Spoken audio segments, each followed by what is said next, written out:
fun planned. It should be nice weather to get out and do things. Now tomorrow there's a possibility of some rain in the afternoon and evening. In fact, a likelihood of it. Hopefully it won't interfere with your plans too much. Today looks great. Most of tomorrow looks really nice, and Sunday looks good too. Not too hot, not too cold, just perfect summer weather to get out and enjoy. We are in an off-election year. Next year is going to be interesting. We'll have a governor's race here in Michigan. And I think one of the really intriguing things, when Mike Duggan, the mayor of Detroit, first announced that he was going to run for governor, I don't think that surprised anybody. But what did surprise, I think, everybody is that he announced that he would be running as an independent.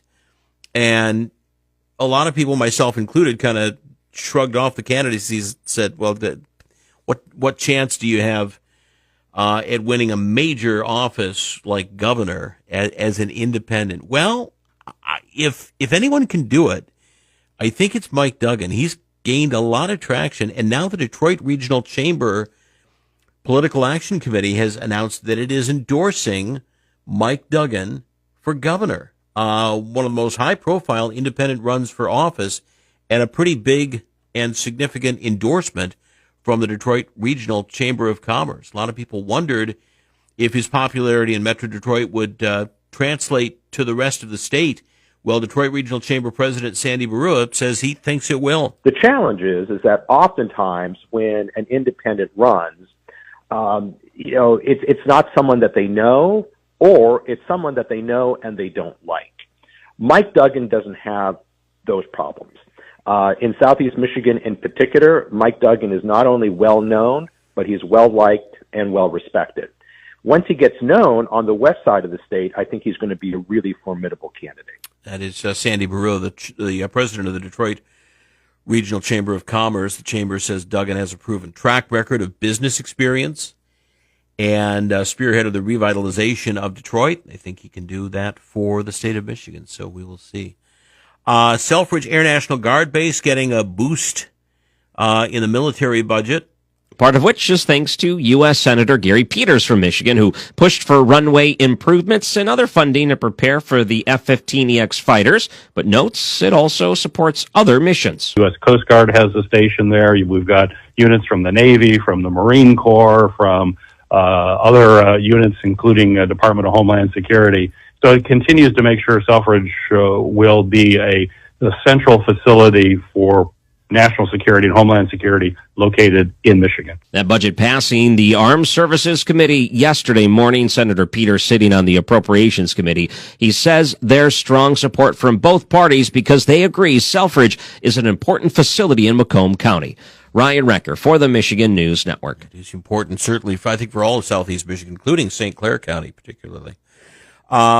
It looks like the Epstein files are going to be released. President Trump coming under more pressure to release the files. The White House said it doesn't want a special counsel on the case.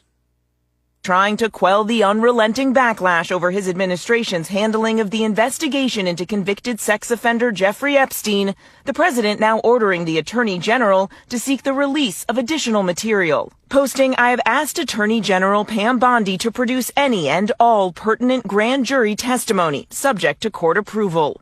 Bondi quick to respond, "President Trump, we are ready to move the court tomorrow to unseal the grand jury transcripts."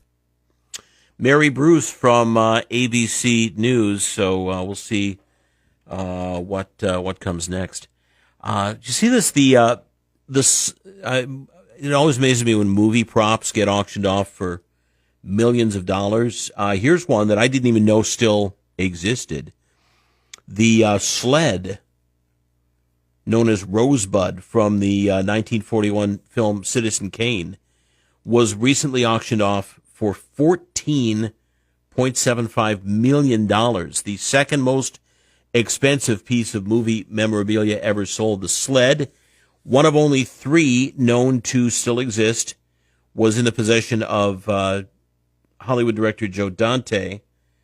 He had discovered it at the old RKO Picture Studio lot when he was making the movie Gremlins back in 1984. He put the sled up for sale through Heritage Auctions, and it fetched nearly $15 million.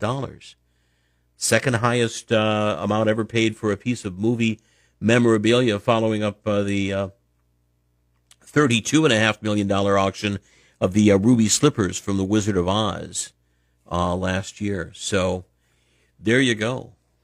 Rosebud from Citizen Kane, $14.75 million. This was unfortunate. This was all over social media yesterday. I don't know if you saw this, but the band Coldplay was performing at Gillette Stadium in Foxborough, Massachusetts, Wednesday night.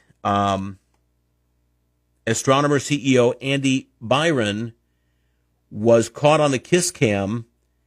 He was embracing the company's chief people officer, or HR director, Kristen Cabot. Guess what? They're not married. They are married to other people. And so their affair went viral and was exposed thanks to the kiss cam at Gillette Stadium. Talk about embarrassing. My goodness. 9:47 our time. Beautiful day out there. Let's check weather real quick. See what we can.